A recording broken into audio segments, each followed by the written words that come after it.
இந்த ஆலயமானது மீனாட்சி சொக்கநாதர் ஆலயம். திருநெல்வேலி மாவட்டத்தில் பெரியார் பேருந்து நிலையம் அப்படின்னு அழைக்கக்கூடிய பழைய பேருந்து நிலையத்துக்கு மிக அருகாமையில் இருக்குது. இந்த ஆலயத்தினுடைய வெளித்தோற்றம்.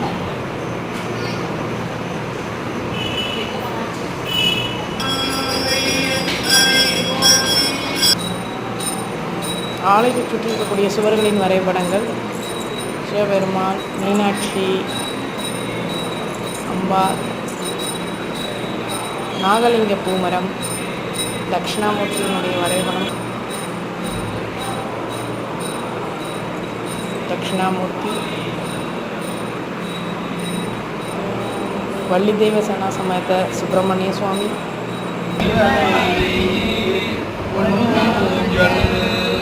பள்ளியறை பூஜைக்கு ரெடியாகிறது.